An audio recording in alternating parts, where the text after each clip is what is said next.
Hello everybody. So today I want to talk about calculus.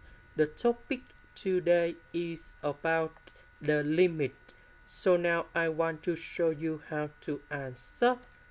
We need to construct the table of values. So we want to get at least 3 values on the left and 3 values on the right. So now I want to show you how to answer. First, we need to draw the table like this.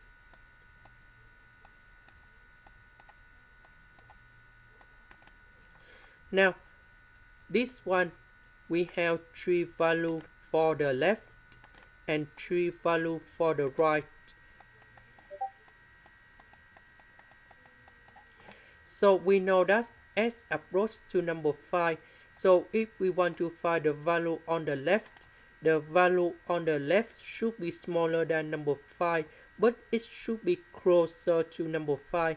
So in this one, I will choose about 4.9, 4.99, 4.9099.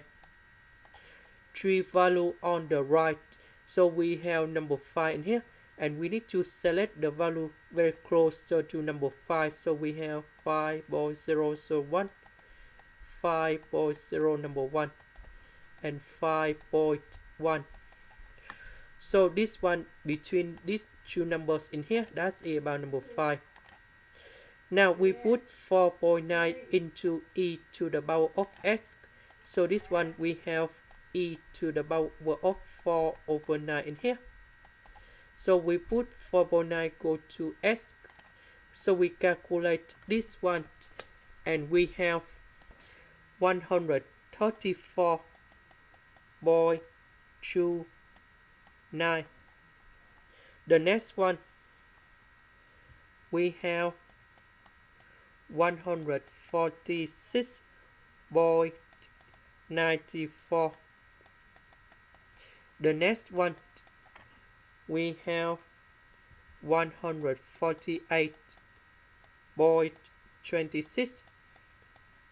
For this one, we put 5.001 gold here. So that should be like this.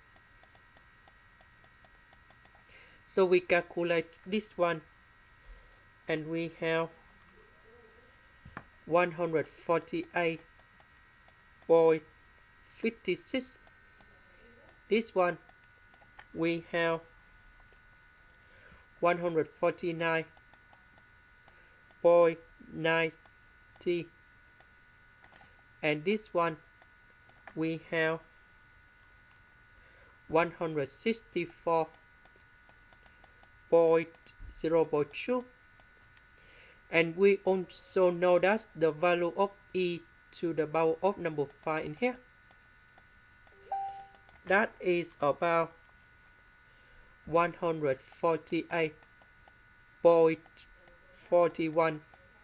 If we look carefully about 4.9999 and 5.001, we see that 148 very close to 148 of the limit in here. This is the end. Thank you for watching.